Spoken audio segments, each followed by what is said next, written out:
Bismillahirrahmanirrahim. Assalamualaikum warahmatullahi wabarakatuh. Bapak Wakil Kepala Sekolah yang saya hormati, juga rekan-rekan guru yang saya banggakan. Alhamdulillah pada hari ini kita bisa berkumpul di tempat ini dalam acara diseminasi aksi nyata modul 1.4. Puji dan syukur marilah kita panjatkan kehadirat Allah Subhanahu wa Ta'ala. Salawat dan salam semoga selamanya tercurahkan kepada junjungan kita Nabi besar Muhammad SAW. Baik Bapak Ibu, tujuan saya hari ini adalah untuk mendiseminasikan budaya positif bersama saya Airanda Dewi, CGP Angkatan 11 Kabupaten Garut. Baik Ibu Bapak, di sini bukan berarti saya lebih paham, saya lebih tahu, tapi di sini saya mau mencoba menyebarkan pemahaman penerapan budaya positif yang mana mudah-mudahan kedepannya bisa diaplikasikan di sekolah kita SMA Negeri 7 Garut. Baik Ibu Bapak, karena di sini temanya itu adalah budaya positif, maka dari itu sebelum memulai diseminasinya saya ingin membangunkan aura-aura positif di Ibu Bapak semuanya. Siap Ibu Bapak? Di sini kita yuk senyum selama 30 detik. Aturannya adalah silakan Ibu Bapak berdiri. Kemudian berhadap-hadapan. Silakan cari pasangannya. Berhadap-hadapan ya Ibu Bapak. Mulai sih bisa dengan Bu Yaumi mungkin. Aku mau dengan bahagia. Oke, silakan Ibu Bapak tatap rekan sesamanya dan tersenyum lebar selama 30. Tidak tahan tawa. Ibu Bapak tersenyum lebar saja. Ya, tersenyum selama 30 detik ya.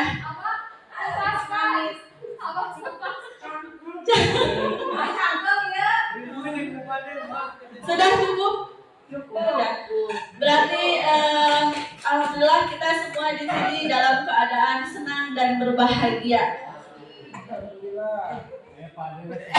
Baik, sebelum diseminasi di sini ada kesepakatan forum diseminasi, kesepakatan antara kita bersama.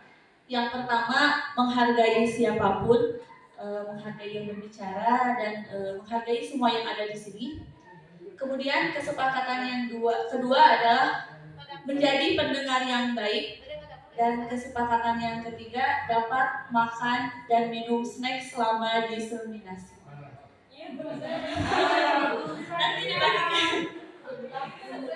Ada yang mau ditambahkan Bapak Ibu atau sudah cukup? Asal jangan tidur aja. Jangan tidur ya. Boleh saling menghargai maksudnya ya betul, Bapak. betul. Ya kalau sudah disepakati, mari kita mulai ke materinya. Di sini ada pertanyaan pemantik yaitu apa itu budaya positif? Baik, Bapak Ibu ada yang tahu tidak apa ya budaya positif itu? Kebiasaan yang baik. Kebiasaan yang baik. Ada lagi? Bapak Ibu, budaya positif.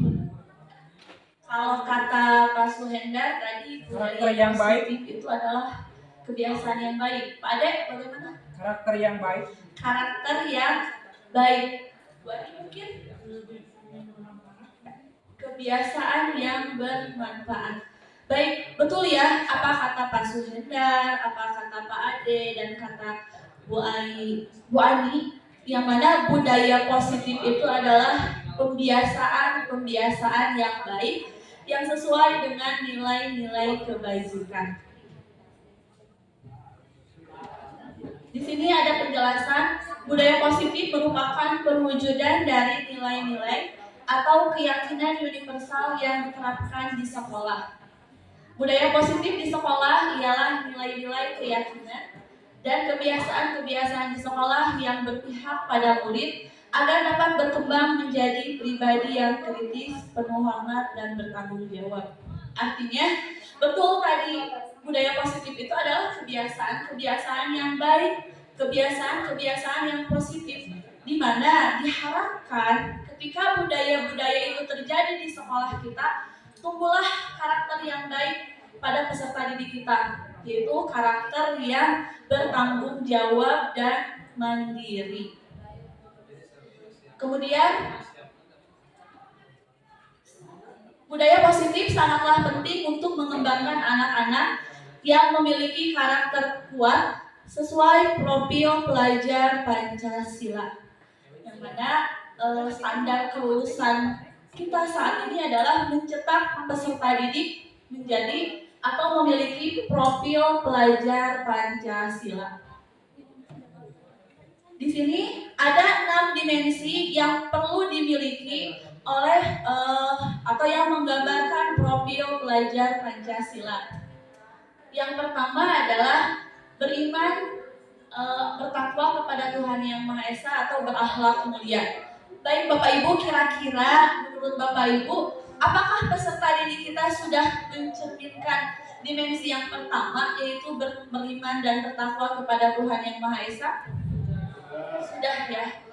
Di sekolah kita sudah mulai muncul kebiasaan-kebiasaan positif seperti embun pagi, menanamkan sikap sopan santun, pendalaman karakter terhadap peserta didik kita. Kemudian diharapkan setelah itu peserta didik juga memiliki karakter yang mandiri, yang mana karakter yang mandiri itu adalah dia mampu mengenali dirinya sendiri dan tidak bergantung lagi kepada orang lain. Kemudian ada juga bernalar kritis. Bercerita tentang bernalar kritis, ada sedikit cerita. Dahulu ada paradigma yang mana paradigmanya itu terjadi perbedaan antara paradigma dulu dan paradigma yang sekarang.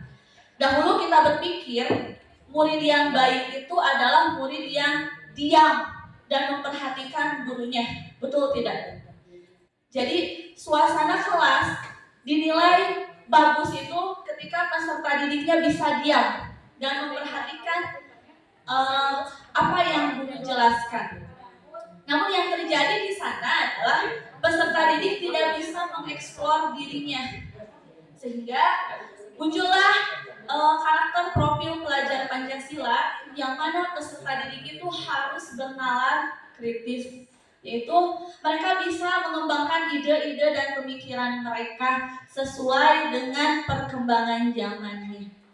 Kemudian kreatif, di sana diharapkan peserta didik bisa menciptakan hal-hal baru dan inovasi-inovasi baru, serta bisa bergotong royong. Dan terakhirnya berkebinekaan global, yang mana peserta didik bisa menghargai nilai-nilai budaya yang ada di sekitarnya. Itulah 6 dimensi profil pelajar Pancasila. Semoga peserta didik kita, khususnya peserta didik di SMA Negeri 7 Garut, memiliki ke-6 dimensi tersebut. Baik, di sini ada filosofi Ki Hajar Dewantara mengenai guru. Di sana guru itu diibaratkan sebagai petani. Kemudian murid adalah benihnya dan sekolah adalah tempat persemaian benihnya.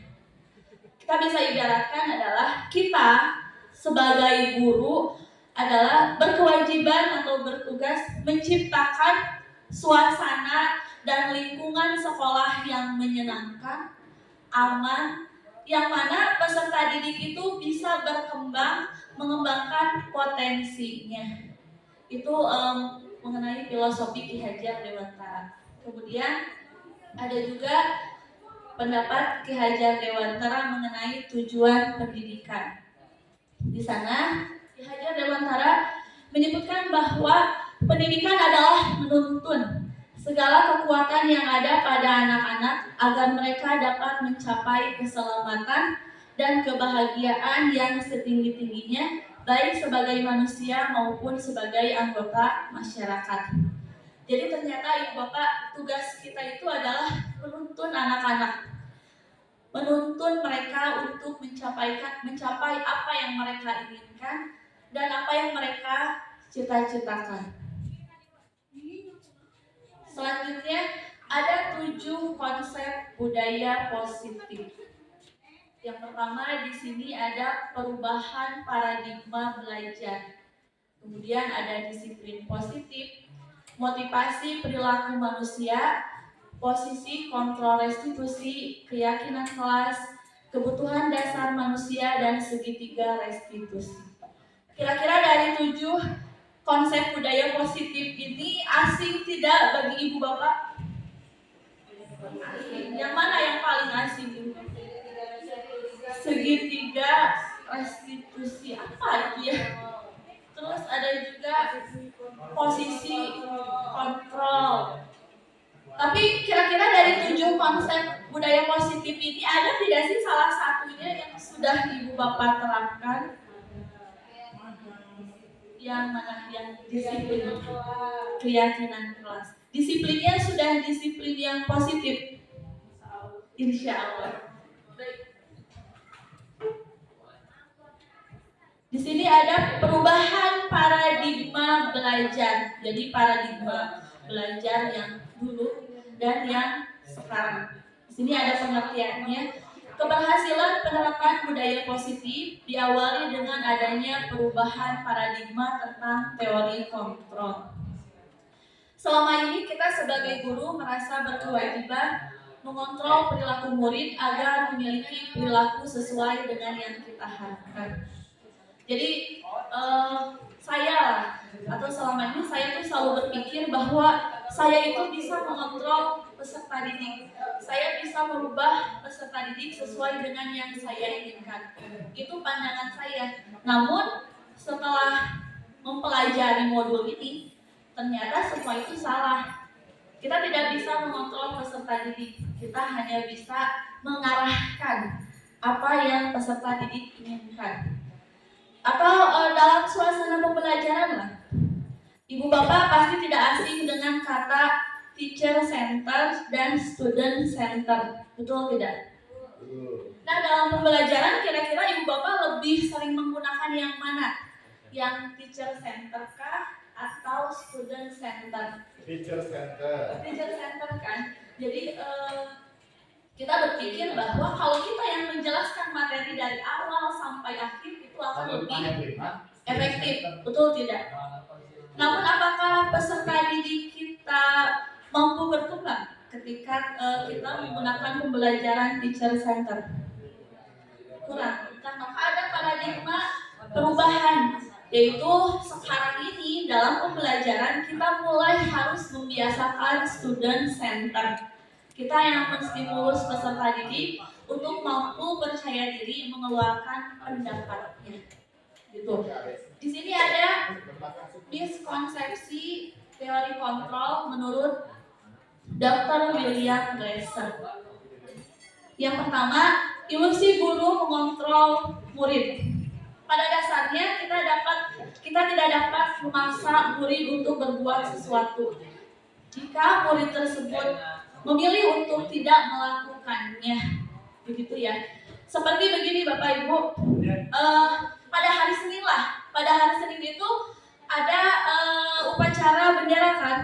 Kita selalu bilang kepada peserta didik pukul 6.45 semuanya sudah ada di sekolah agar kita bisa melaksanakan upacara bendera lebih pagi. Namun pada kenyataannya masih saja ada peserta didik yang terlambat.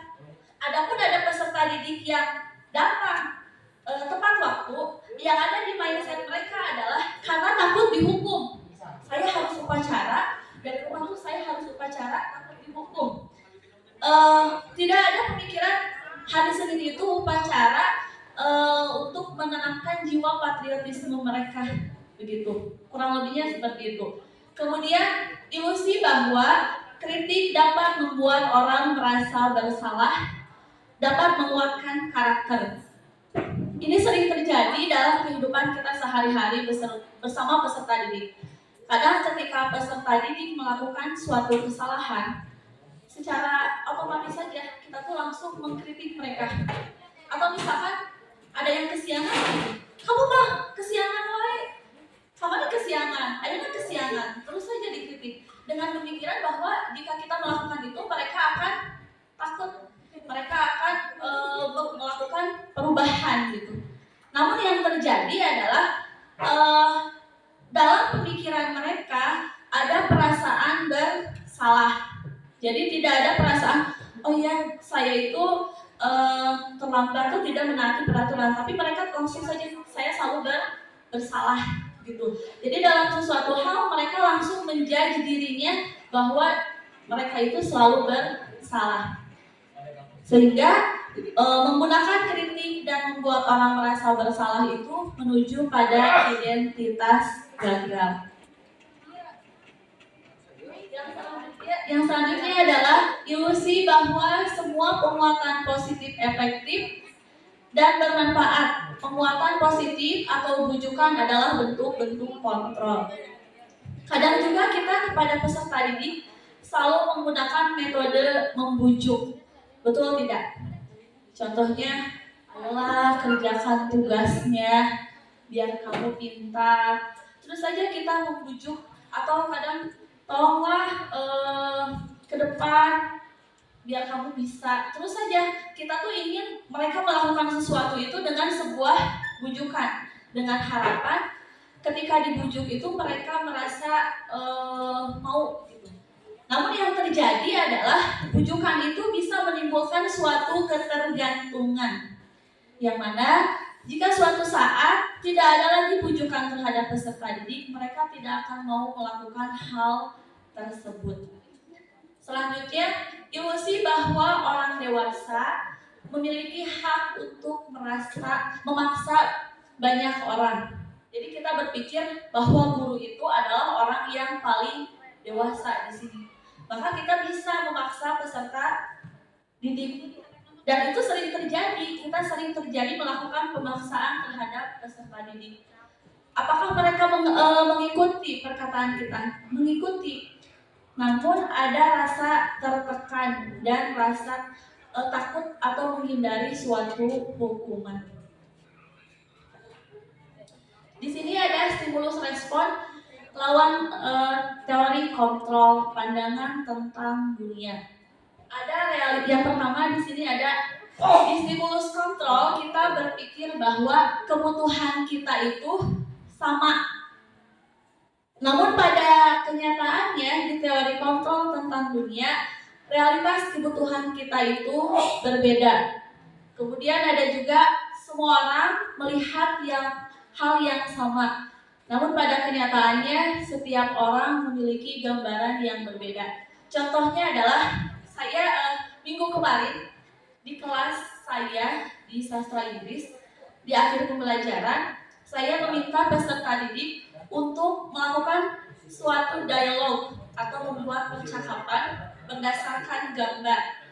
Ketika itu saya menyediakan dua gambar. Gambar yang pertama itu adalah celengan atau tabungan. Kemudian gambar yang kedua adalah seseorang yang sedang berbelanja. Di situ saya menggambarkannya orang yang berbelanja atau membeli handphone. Jadi pemikiran saya, uang tabungan ini akan diberikan handphone. Saya berpikir murid juga akan sama berpikir dengan yang saya pikirkan. Jadi saya memberikan arahan, silakan kalian membuat dialog berdasarkan gambar itu.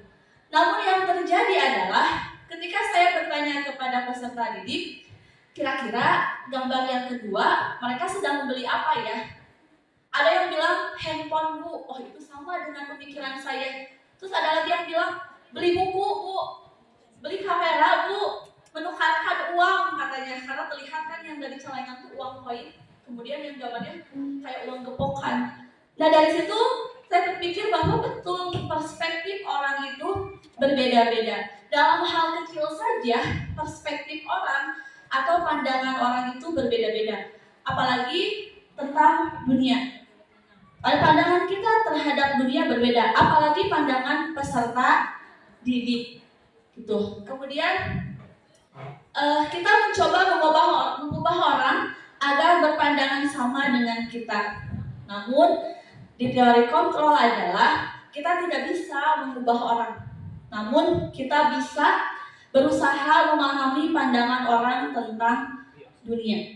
Seperti yang terjadi pada minggu lalu, saya tidak bisa memaksa peserta didik agar pandangannya sama dengan saya. Dia itu sedang beli handphone. Tidak, namun saya berusaha memahami pandangan-pandangan peserta didik itu dengan mengirim, baik, silahkan buatlah dialognya berdasarkan pemikiran kalian. Asalkan konsepnya sama, uang tabungannya diberikan terhadap suatu barang. Kemudian ada juga perilaku buruk dilihat sebagai suatu kesalahan. Namun semua perilaku itu ternyata memiliki tujuan. Contohnya, ketika dalam pembelajaran pasti ada peserta didik yang memperhatikan, betul tidak? Ada juga peserta didik yang tidak bisa diam, betul kan? Yang kaditu kadieu gitu, pandangannya ke sana kemari begitu kan. Kita tuh pasti berpikir dia itu melakukan suatu kesalahan karena dia tidak memperhatikan kita. Namun ternyata sebenarnya peserta didik kita itu memiliki tujuan. Kira-kira apa tujuannya? Apa Pak? Jadi ketika belajar tuh ada yang memperhatikan, ada yang tidak. Kita berpikir yang tidak memperhatikan, yang tidak bisa diam itu dia melakukan suatu kesalahan. Padahal sebenarnya dia itu memiliki tujuan. Kira-kira apa tujuannya? Ingin mencari perhatian. Ternyata peserta didik kita itu butuh perhatian lebih dari kita, Ibu Bapak. Jadi ada peserta didik yang berpikir seperti ini.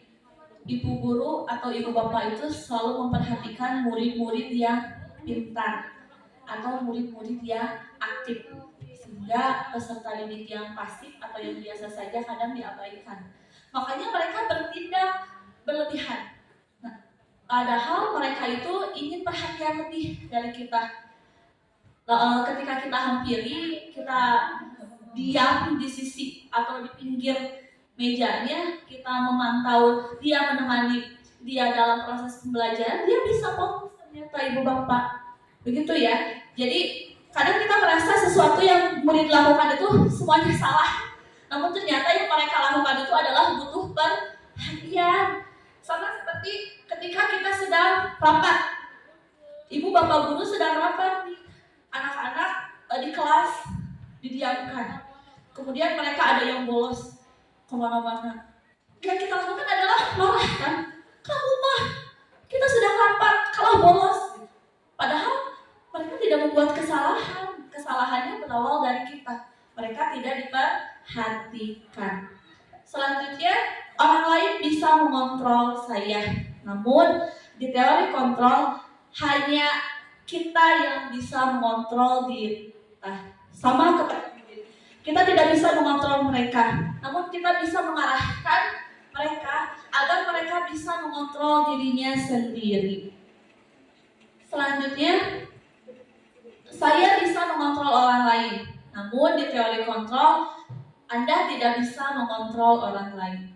Pemaksaan pada saat bujukan gagal yang terjadi di teori kontrol adalah kolaborasi dan konsensus menciptakan pilihan-pilihan baru. Tuh. Baik, sebelum ke disiplin positif, Ibu Bapak di sini masih bersemangat? Masih. Untuk menandakan semangat kita, masih ingat ya visi misi SMA 7 Garut yang Mas Hagi Mandiri Babakti. Jadi ketika saya bilang SMA Negeri 7 Garut, Ibu Bapak langsung bilang siap? SMA Negeri 7 Garut? Mandiri Babakti. Selanjutnya kita ke materi yang berikutnya. Di sini ada disiplin positif. Baik Ibu Bapak, ketika ibu bapak mendengar kata disiplin, apa yang ada di benak ibu bapak? Mungkin mau menjawab ketika mendengar kata disiplin sesuai dengan aturan. Kata Bu Lesi itu ketika mendengar kata disiplin itu harus sesuai dengan aturan. Ada lagi? Pak Henry? Keberangan gitu. Tegas gitu. Terus taat dan patuh gitu ya. Jadi kalau mendengar kata disiplin itu asa soak gitu ya. Guru yang galak gitu. Jadi di hadapan lamun keberangan bakal bertemu dengan guru yang galak. Maka dari itu harus taat dan patuh gitu ya. Atau kadang disiplin itu selalu berkaitan dengan hukuman. Betul tidak? Jadi disiplin, kalau tidak disiplin ya dihukum kesananya. Dan di sini ada perbaruan dari disiplin, yaitu disiplin positif.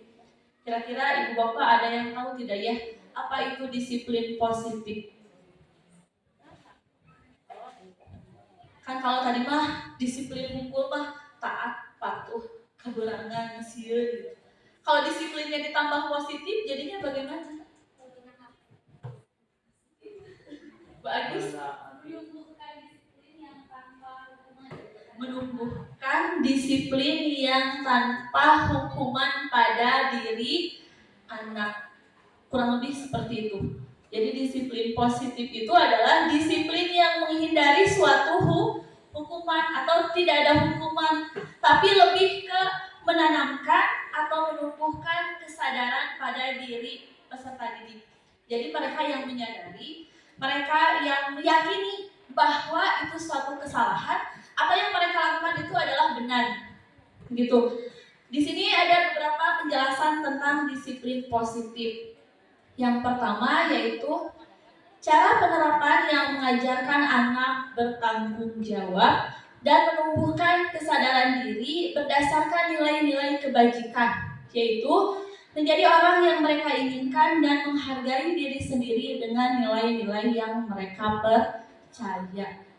Jadi di disiplin positif itu penerapannya adalah kita tuh mengajarkan anak untuk bertanggung jawab.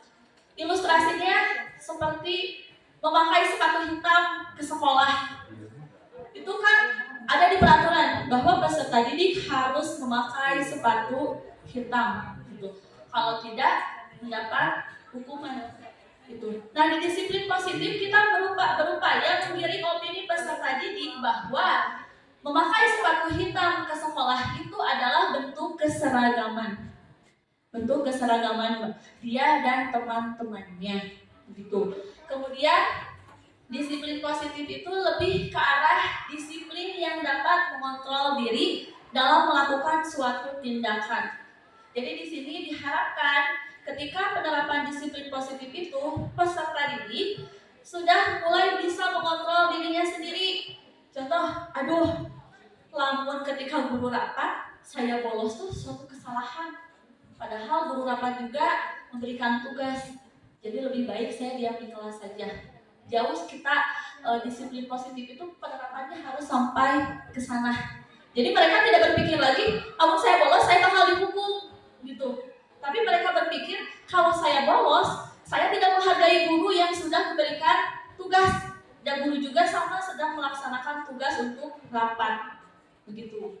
Kemudian dapat membuat peserta didik memahami dan menyadari berdasarkan motivasi internal, bukan akibat paksaan, pujian, atau hukuman. Jadi di disiplin positif ini diharapkan peserta didik itu melakukannya itu berdasarkan nilai-nilai keyakinan yang mereka percayai, bukan atas dasar hukuman atau bukan atas dasar penghargaan. Karena peserta didik itu pasti mau yang namanya penghargaan. Namun ada imbasnya. Ketika kita terlalu sering memberikan penghargaan, yang terjadi adalah mereka ketergantungan. Mereka bisa saja tidak lagi peduli terhadap kita, bila mana suatu saat kita tidak lagi memberi mereka penghargaan. Sama halnya dengan hukuman. Ketika kita memberikan mereka hukuman, mereka bisa saja patuh. Namun karakter yang ada pada diri mereka adalah karakter orang yang atau identitas gagal. Mereka menjadi tertekan dan tidak bisa mengembangkan dirinya. Begitu. Nah, di sini ada penjelasan disiplin menurut Diana Gosson.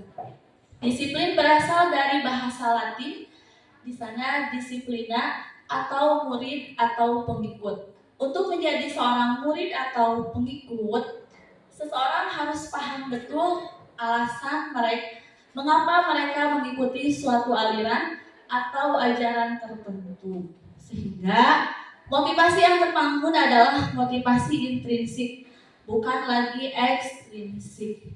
Jadi ketika kita mau menerapkan disiplin positif di sekolah kita adalah hal yang pertama harus kita lakukan adalah menerapkan nilai-nilai kebajikan terhadap peserta didik sehingga nilai-nilai itu bisa mereka percayai. Jadi mereka percaya bahwa yang mereka lakukan itu sesuatu yang benar, bukan yang mereka lakukan itu atas dasar kalau tidak dilakukan saya akan mendapatkan hukuman. Jadi mereka mempercayai bahwa yang harus dilakukan itu benar-benar sesuatu yang baik bagi diri mereka sendiri. Sehingga ketika sudah tertanam seperti itu, secara otomatis akan terbentuklah suatu karakter baik di peserta didik. Karena motivasinya berasal dari motivasi intrinsik, bukan lagi dorongan-dorongan atau pengaruh-pengaruh dari luar. Kemudian, disiplin diri dapat membuat seseorang menggali potensinya menuju kepada sebuah tujuan mulia, sesuatu yang dihargai dan bermakna. Dengan kata lain, disiplin diri juga mempelajari bagaimana cara kita mengkontrol diri dan bagaimana menguasai diri untuk memilih tindakan yang mengacu pada nilai-nilai yang kita hargai agar tercapai tujuan mulia yang diinginkan. Baik, di sini kita lanjut ke tadi sudah ya, disiplin positif. Selanjutnya di motivasi perilaku manusia. Yang pertama di sini motivasi perilaku manusia itu adalah untuk menghindari ketidaknyamanan dan hukuman. Jadi ada beberapa motivasi-motivasi yang terjadi pada diri kita bahwa kita melakukan sesuatu itu sebenarnya kita tidak mau melakukannya, tapi kita menghindari rasa ketidaknyamanan atau suatu hukuman, bukan benar-benar berdasar dari yang dia inginkan. Selanjutnya ada juga motivasi untuk mendapatkan imbalan dan penghargaan dari orang lain. Banyak sekali Bu peserta didik yang melakukan sesuatu itu mereka berharap diberikan imbalan, bukan karena itu kewajiban mereka, tapi karena mengharapkan suatu imbalan. Pernah ilustrasinya seperti ini. Di kita setiap hari Senin itu kan petugas upacara tuh berbeda-beda ya. Setiap kelas ini IPA 1, selanjutnya IPA 2. Ada salah satu kelas yang ketika mereka bertugas untuk melakukan bertugas ketika upacara beneran mereka tidak mau. Tapi ketika diiming-imingi, ayo jadi petugas, engke ku ibu dipastihan liwat, mereka mau. Jadi yang terjadi adalah mereka mau menjadi petugas upacara karena diiming-imingi liwat gitu, bukan karena itu kewajiban mereka. Gak suka atau gak suka ya begitu. Ada juga peserta didik yang ketika belajar tuh gak suka sama guru itu mah, gak pernah ngasih hadiah, padahal nilai saya 100 terus, tapi cuma dikasih ucapan selamat ya, kamu sudah berhasil mencapai nilai 100, tapi tak pernah ngasih hadiah. Ada juga peserta didik yang seperti itu. Jangankan peserta didik, kita saja juga sama ibu bapak, betul tidak? Upacara saja. Dulu kita upacara belang-belang. Namun ketika ada upacara nanti dikasih penghargaan, gampang kita upacara. Itu motivasi perilaku manusia yang mana untuk mendapatkan imbalan atau penghargaan. Kemudian untuk menjadi orang yang mereka inginkan dan menghargai diri sendiri dengan nilai-nilai yang mereka percaya. Namun di sini ada juga motivasi yang mereka tuh melakukan sesuatu tuh karena mereka menghargai diri mereka sendiri dan mempercayai bahwa nilai-nilai yang mereka lakukan itu adalah sesuatu yang mereka percaya. Nah, disinilah yang disebut dengan motivasi internal atau motivasi yang ada atau tumbuh dari dalam diri sendiri. Jadi bukan motivasi yang dipengaruhi oleh pengaruh luar. Yang mana motivasi internal itu adalah untuk menjadi orang yang mereka inginkan dan menghargai diri sendiri dengan nilai-nilai yang mereka percaya. Itu motivasi yang ada pada dalam diri. Jadi setiap orang, setiap peserta didik, bahkan kita pun pasti punya motivasi itu. Kita ingin menghargai diri kita sendiri, sehingga kita melakukan hal-hal yang positif agar kita bisa menghargai diri kita dan menghargai orang lain. Kemudian hukuman dan pemberian penghargaan berlebihan untuk meminimalisir motivasi eksternal dalam diri murid dengan nilai-nilai yang mereka percaya. Kita masih bingung dengan kata hukuman ya. Kalau di disiplin positif sebenarnya tidak boleh ada hukuman. Tapi menurut Ibu Bapak kira-kira hukuman itu harus ada atau tidak?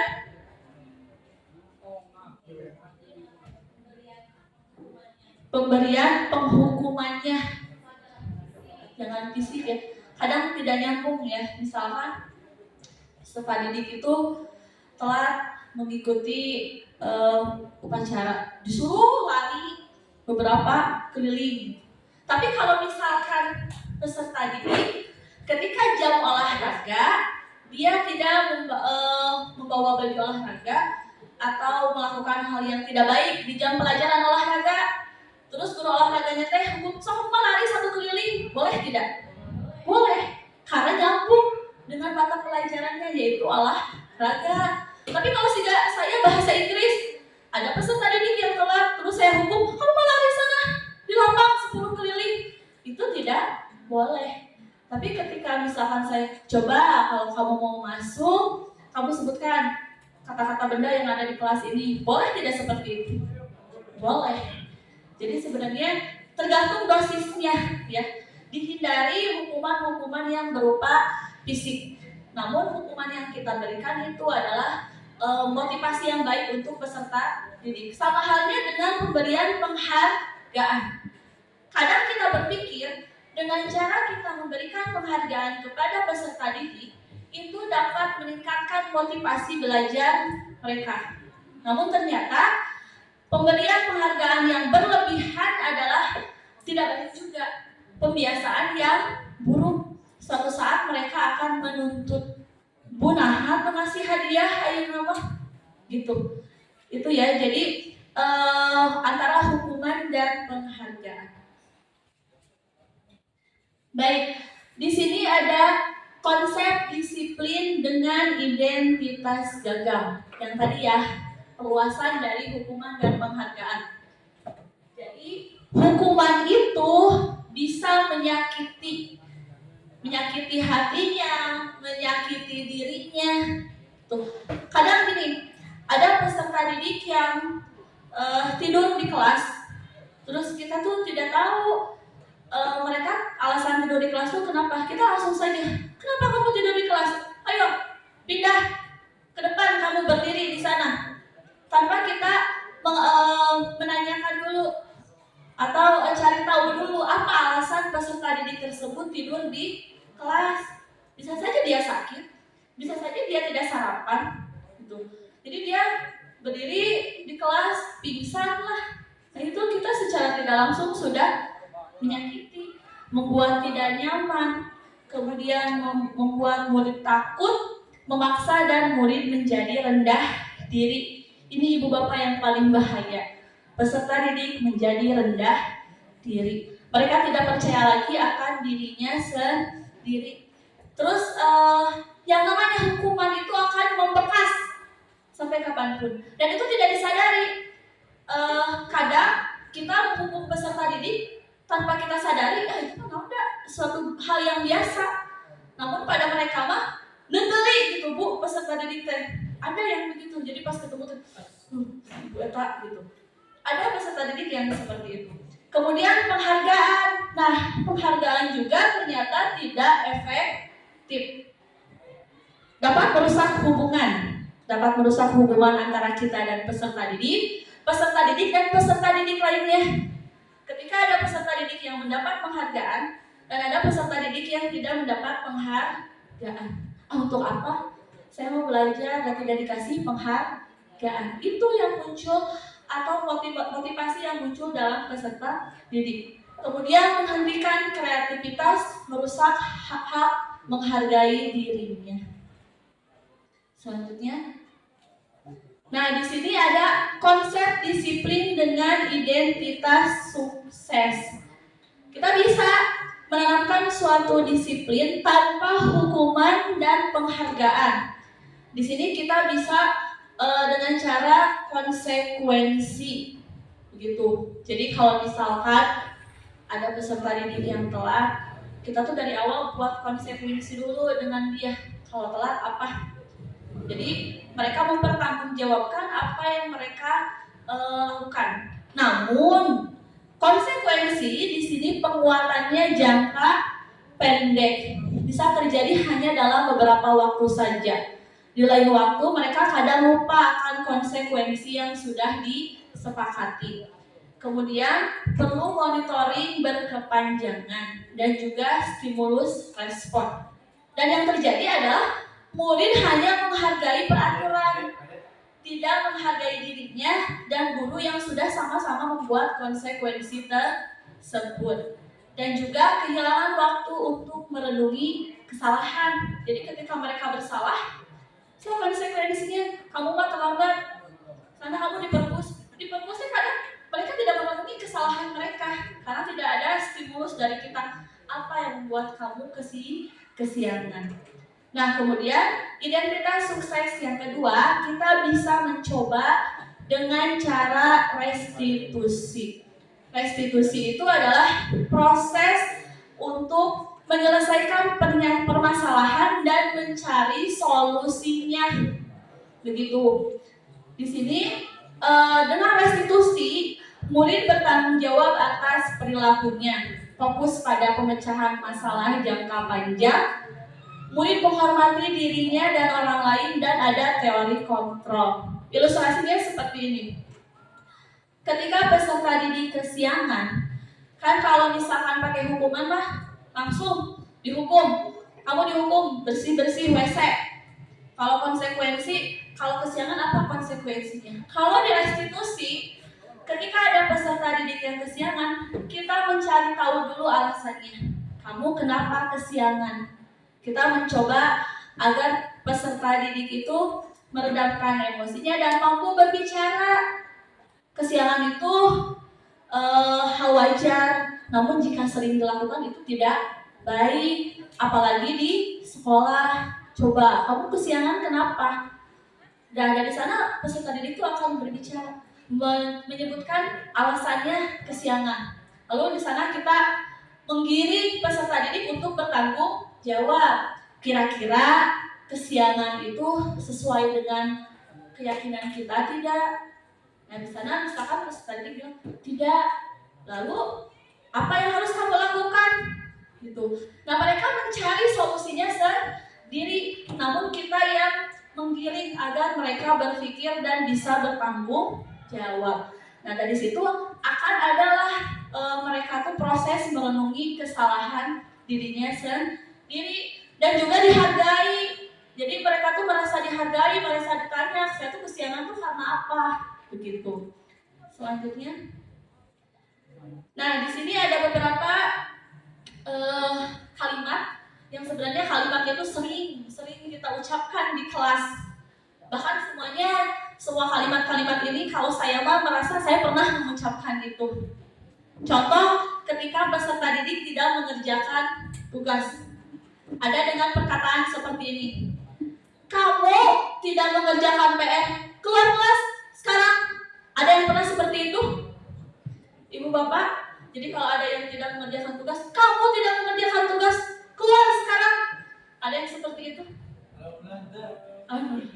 Tidak ada. Kemudian ada juga orang tua kamu bekerja keras membiayai kamu sekolah. Masa kamu tidak mau mengerjakan PR? Atau seperti ini, orang tua kamu bekerja keras untuk membeli LHS. Masa LHS yang tidak kamu kerjakan? Pernah seperti itu? Pernah. Pak Ade pernah? Pak Kiki pernah. Atau kamu kan mau jadi orang pintar, ayo dong rajin belajar, kerjakan PR-mu. Pernah ya? Kan kamu mau bisa. Atau kata Pak Henry, kan kamu mau juara Porka, ayo dong yang serius latihan silatnya. Betul kan? Enggak gitu. Kemudian ada juga, kamu tidak mengerjakan PR, konsekuensinya apa? Ada yang seperti itu. Kamu tidak mengerjakan PR, konsekuensinya apa? Gitu. Terus ada lagi, supaya kamu bisa mengerjakan PR tepat waktu, apa yang harus kamu lakukan? Ada yang begitu? Ada. Kira-kira yang A mana? Ada berapa orang? Tidak ada ya. Yang B tidak ada juga? Ada. Jadi rata-rata dari B, C, D, E sudah. Tapi kalau yang A sudah tidak lagi di kita. Baik, berikutnya. Nah inilah teori kontrol atau motivasi yang dari tadi kita bahas. Jadi kamu tidak mengerjakan PR, keluar dari kelas sekarang. Itu adalah teori kontrol penghukum. Jadi kita langsung menghukum mereka, menjudge bahwa mereka salah. Padahal siapa tahu mereka tidak mengerjakan PR itu karena mereka tidak mengerti. Kemudian ada juga membuat orang merasa bersalah. Orang tua kamu bekerja keras untuk membiayai sekolah kamu. Masa kamu tidak mau mengerjakan PR? Itu adalah teori kontrol membuat orang merasa bersalah. Kemudian ada juga teori kontrol sebagai teman. Kamu kan mau jadi orang pintar, ayo dong rajin belajar dan kerjakan PR-mu. Kemudian sebagai pemantau, kamu tidak mengerjakan PR, konsekuensinya apa? Dan yang terakhir, sebagai manajer, supaya kamu bisa mengerjakan PR tepat waktu, apa yang harus kamu lakukan? Dan diharapkan kita bisa memposisikan sebagai posisi kontrol manajer. Jadi setiap apa yang peserta didik lakukan, kita tidak langsung menjudge mereka, tapi kita menganalisis dulu alasan apa atau tujuan apa yang mereka inginkan sehingga mereka melakukan hal tersebut. Maka akan timbul rasa dihargai dari peserta didik, karena peserta didik juga sama manusia ibu bapak, sama ingin dihargai seperti kita juga ingin dihargai oleh peserta didik. Selanjutnya di sini ada 5 posisi kontrol restitusi menurut Diana Gosan. Yang pertama tadi ya, sebagai penghukum. Kemudian pembuat merasa bersalah, pemantau, teman, dan manajer. Kira-kira ibu bapak sekarang sedang berada di posisi kontrol yang mana kalau di kelas? Pemantau. Witama sebagai pemantau saja. Kalau Bu Agis di kelas tuh ada di posisi kontrol yang mana? Teman. Kalau Bu Alfa ini pemantau. Ada 3 yang di kelas. Oh, Pak Ade sudah mulai ya. Memposisikan sebagai posisi kontrol manager. Luar biasa ya. Mau. Namun ibu bapak, apakah kira-kira untuk menghadapi peserta didik itu harus selalu dengan posisi kontrol manager? Tidak juga. Itu berdasarkan kebutuhan peserta didik. Ada peserta didik yang nyaman dengan posisi kontrol teman, ada juga yang dengan posisi control manager. Namun mulai dihindari di posisi kontrol penghukum. Selanjutnya. Nah, di sini ada penjelasannya ya. Jadi penghukum itu nantinya akan menghasilkan peserta didik yang marah dan mendendam. Jadi akan muncul karakter-karakter baru karena dia sering dihukum, apalagi dihukumnya itu dengan kata-kata yang kasar, dengan hukuman fisik, maka dia akan mendendam. Ada rasa dendam dalam dirinya dan menjadi karakter yang mudah marah. Begitu. Kemudian ketika kita ada di posisi kontrol, pembuat merasa bersalah, ini akan menimbulkan atau menanamkan karakter membuat peserta didik itu merasa tidak nyaman, merasa bersalah dan rendah diri. Karena tadi dia selalu merasa disalahkan. Jadi yang ada dalam mindset dia adalah, dan saya mah selalu salah. Untuk apa saya berusaha memperbaiki? Dan saya mah selalu dipandang salah. Kemudian teman juga, teman baik, namun di sana ada akan muncul sifat ketergantungan. Bila mana nanti kita tidak bisa memposisikan diri kita sebagai teman lagi, atau ketika kita tidak bisa menjadi lawan bicara yang nyaman bagi dia, maka akan timbul rasa ketergantungan dan mulai tidak melakukan apa yang kita inginkan. Selanjutnya, pemantau. Nah, pemantau ini juga akan menimbulkan perasaan tidak nyaman. Nah, kalau di manajer, maka akan muncul sikap mandiri dan bertanggung jawab. Nah, di sini ada contoh posisi penghukum.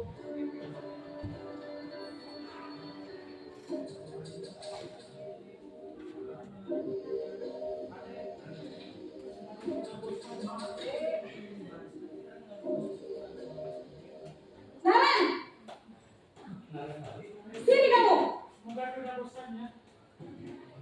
Selamat pagi, Bu. Selalu terlambat. Kamu deh, pasti terlambat. Maaf, Bu.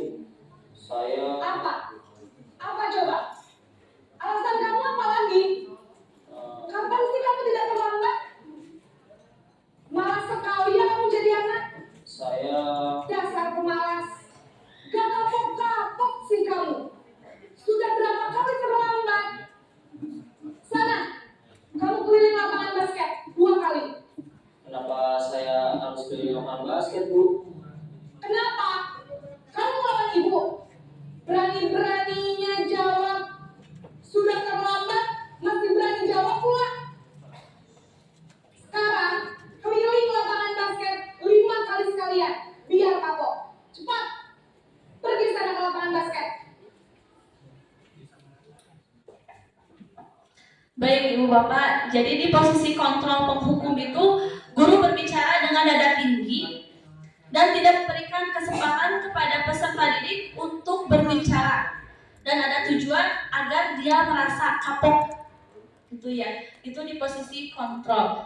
Selanjutnya ada contoh posisi pembuat merasa bersalah.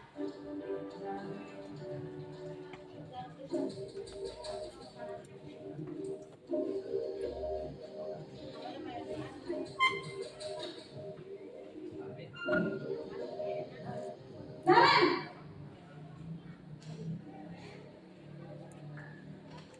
Selamat pagi, Bu. Naren. Kamu kenapa terlambat lagi, nak? Ya Tuhan, Naren. Kamu senang ya bikin ibu susah ya? Kalau kamu terlambat lagi, nanti ibu yang ditegur bapak kepala sekolah, nak. Disangka ibu tidak bisa membina kamu. Duh, gimana ini? Maaf, Bu. Duh, Gusti Naren. Kamu suka ya kalau ibu ditegur bapak kepala sekolah? Terus, sekarang ibu harus tulis apa yang di buku absen? Ini kamu sudah sering terlambat loh. Ibu harus apa coba? Maaf, Bu. Maaf sekali. Ya sudah, lain kali jangan bikin ibu susah lagi anak ya. Ibu tidak akan kuat lagi begini terus. Bisa jantungan kalau ibu tegur bapak kepala sekolah. Sana cepat kelas.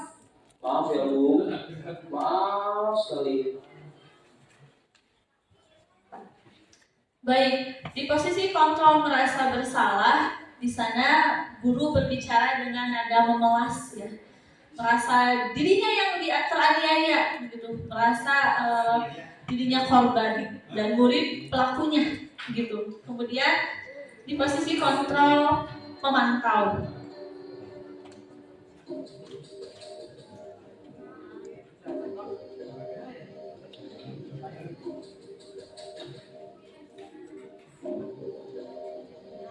Naren,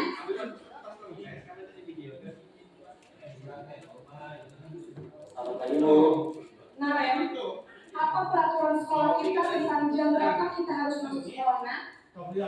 Kita harus di sekolah jam 7 Bu. Iya betul, sekarang sudah jam 7.20. Naren sudah tahu konsekuensinya jika terlambat hadir. Paham Bu? Saya harus tinggal kelas pas jam istirahat selama 20 menit. Iya benar, konsekuensinya demikian. Jadi nanti jam 9.30 pas istirahat, kamu harus tinggal di kelas, kerjakan tugas tambahan untuk ketertinggalan kamu, ya. Baik Bu. Baik, di posisi kontrol manajer, di sana guru memberikan pertanyaan, namun pertanyaannya bukan berupa alasan atau pemecahan masalah, tapi lebih ke pertanyaan konsekuensi apa yang akan kamu lakukan ketika melakukan suatu kesalahan. Kemudian contoh posisi sebagai teman.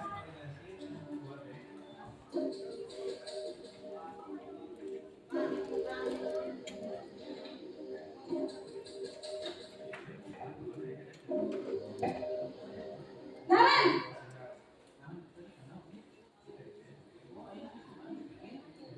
Selamat pagi Bu. wah, sudah jam berapa ini, nak? Terlambat lagi ya, sayang. Iya Bu. Habis ibu saya lupa bangunkan saya Bu. Kamu malah menyalahkan ibu kamu. Kamu bukannya anak yang paling kencang. Kok terlambat sih? Iya Bu. Saya memang terlambat bangun tadi. Jadi biarpun saya hari kencang, tetap gak kejar Bu. Ya sudah sana. Nanti lain kali larinya lebih kencang lagi ya. Biar gak terlambat lagi. Bikin seneng ibu. Demi ibu. Bisa kan? Bisa Bu. Ya sudah sana masuk kelas. Ibu beresin urusan absen kamu. Kamu ini ada-ada saja. Baik, di posisi kontrol sebagai teman, di sana guru berperan layaknya sebagai rekan sebayanya, rekan temannya. Namun ketika itu terlalu sering terjadi, yang akan ada nanti peserta didik mulai tidak menghargai diri kita sebagai guru atau tidak menghargai orang lain. Kemudian di sini ada posisi kontrol manager.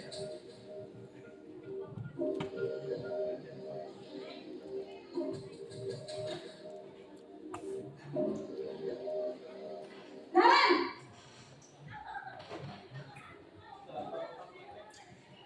Selamat pagi Bu.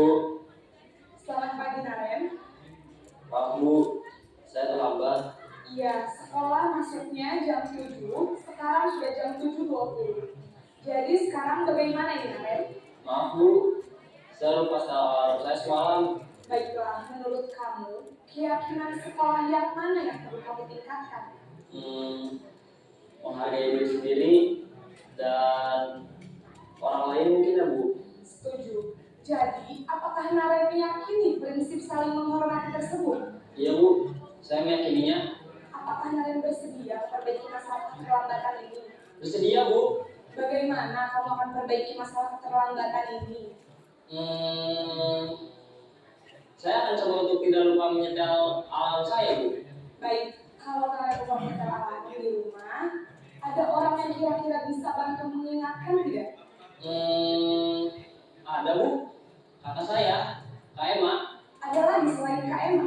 Selain Kak Emma, ada ibu saya. Baik, jadi Jadi yang mengingatkan Naren adalah Kak Emma dan ibu kamu ya. Kira-kira akan mulai alarm kapan nih Naren?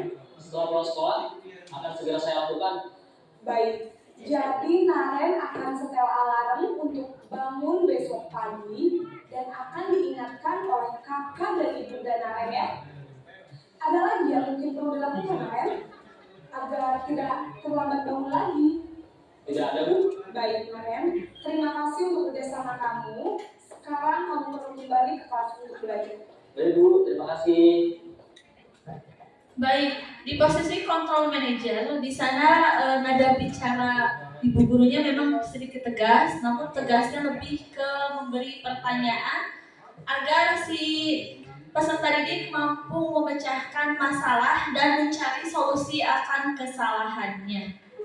Berikut ada keyakinan kelas. Kira-kira menurut ibu bapak keyakinan itu apa sih? Yakin. Keyakinan itu sesuatu yang kita percayai, betul kan?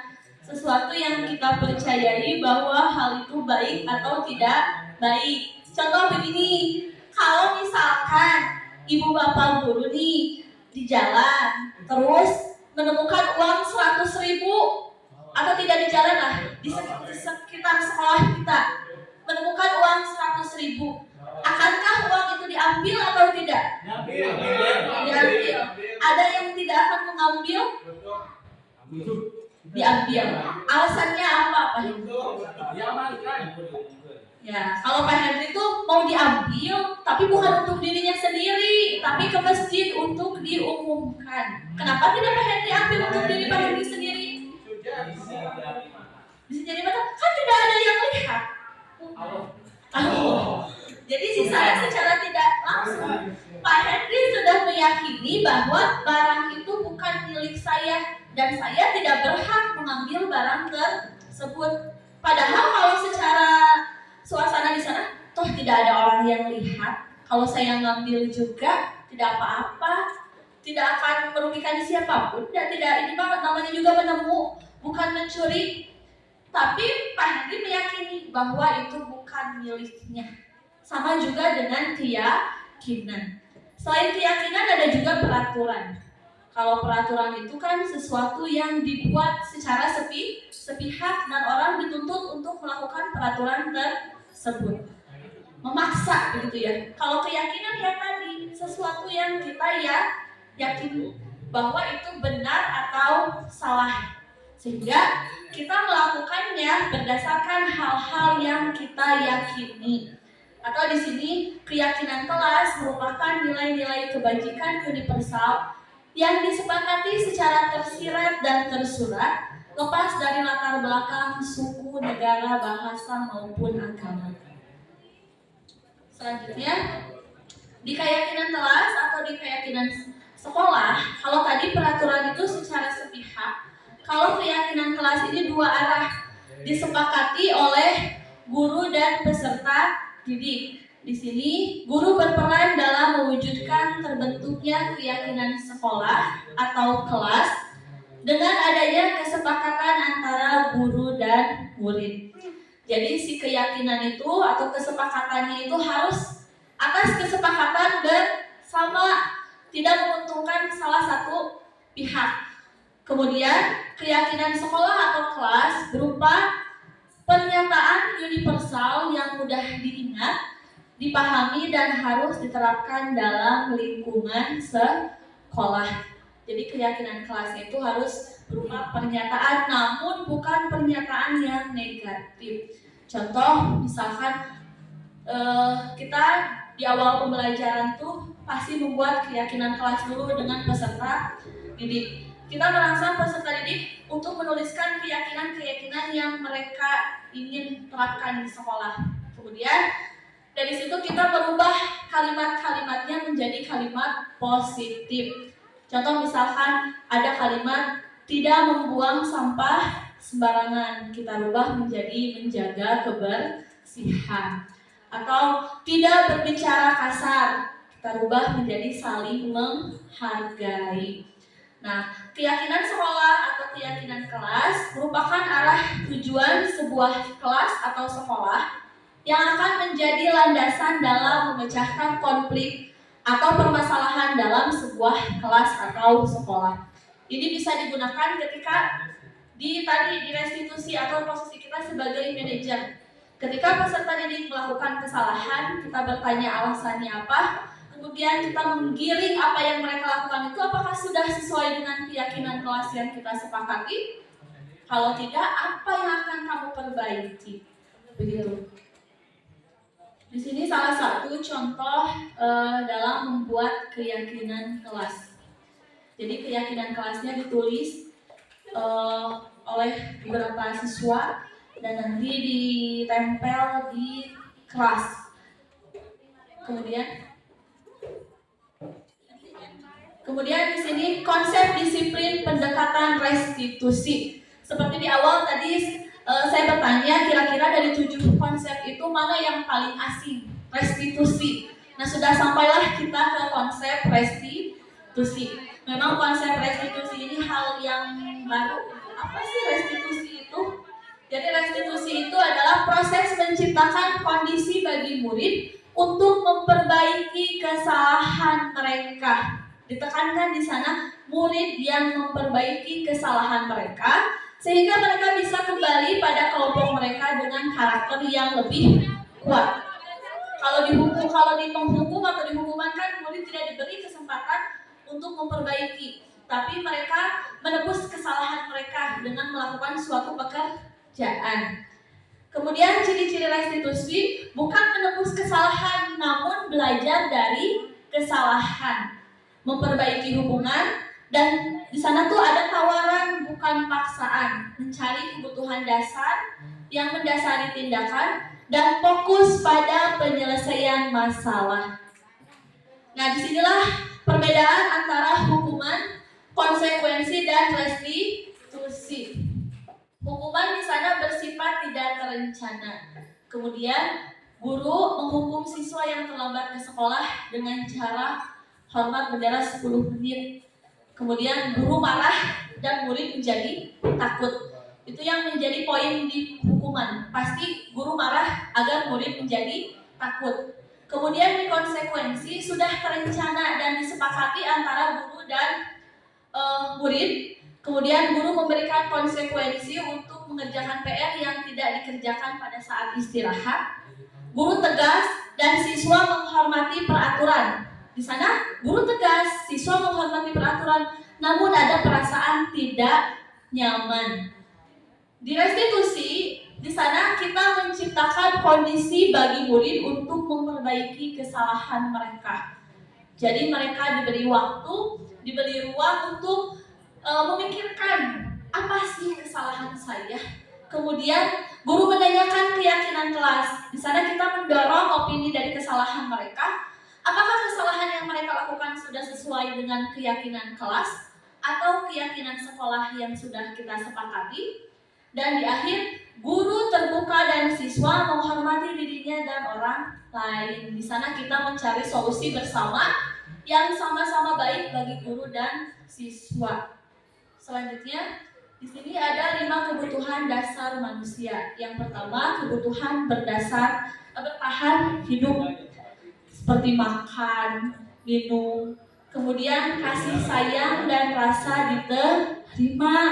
Ini yang paling banyak dibutuhkan oleh peserta didik kita.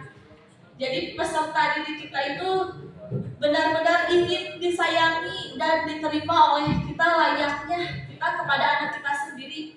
Kemudian penguasaan atau kebutuhan pengakuan atas kemampuannya. Peserta didik juga perlu diakui.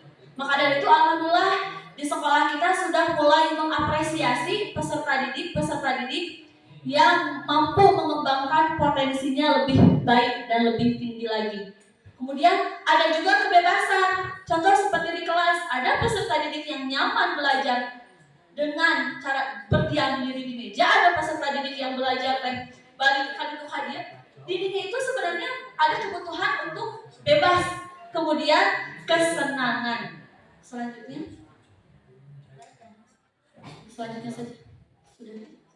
Nah, di sini segitiga restitusi, yaitu suatu dialog yang dijalankan guru atau orang tua agar dapat menghasilkan murid yang mandiri dan bertanggung jawab. Nah, di sini ada gambaran dari segitiga restitusi. Dari segitiga restitusi itu, yang pertama adalah menstabilkan identitas. Jadi, ketika peserta didik atau murid melakukan kesalahan, kita tidak langsung menyalahkan mereka. Namun, kita berusaha menstabilkan identitas atau berusaha meredam dulu amarah peserta didik. Misalkan, setiap orang pasti pernah melakukan kesalahan, atau kamu bukan satu-satunya yang melakukan ini. Setelah menstabilkan identitas, kita langsung ke validasi kebutuhan. Adakah cara yang lebih efektif untuk mendapatkan apa yang kamu butuhkan? Atau kamu tentu punya alasan mengapa kamu melakukan hal itu.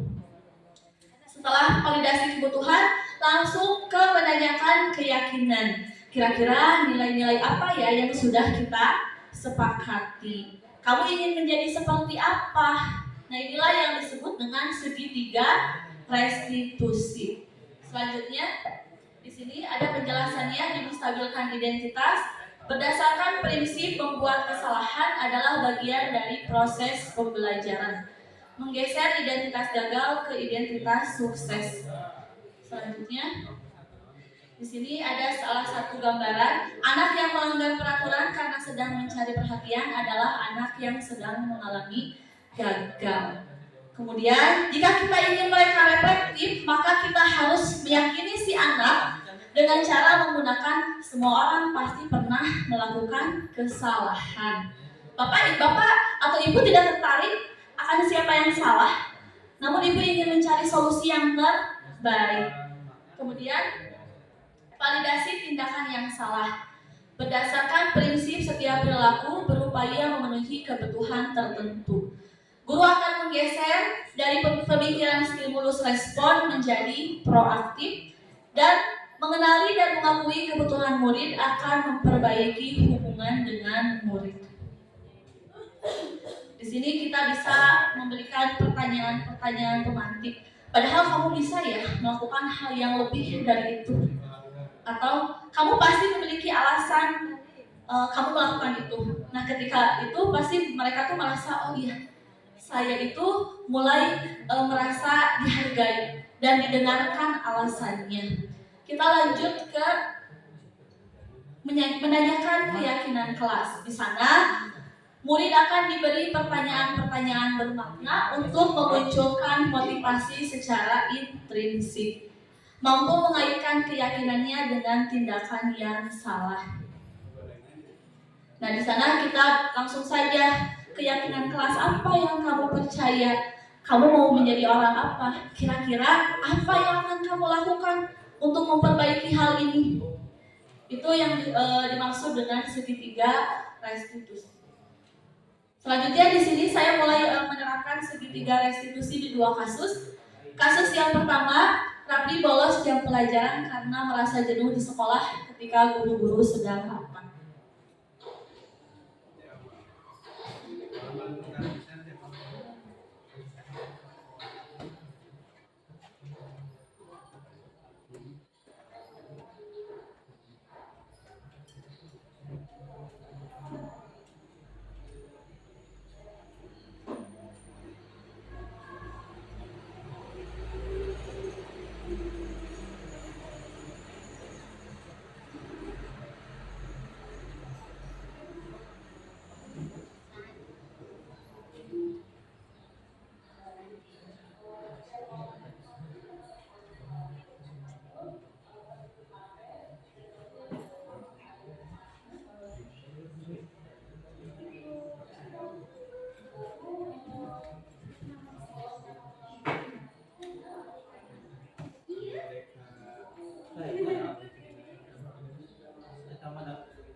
Baik Ibu Bapak, demikian diseminasi budaya positif yang saya paparkan.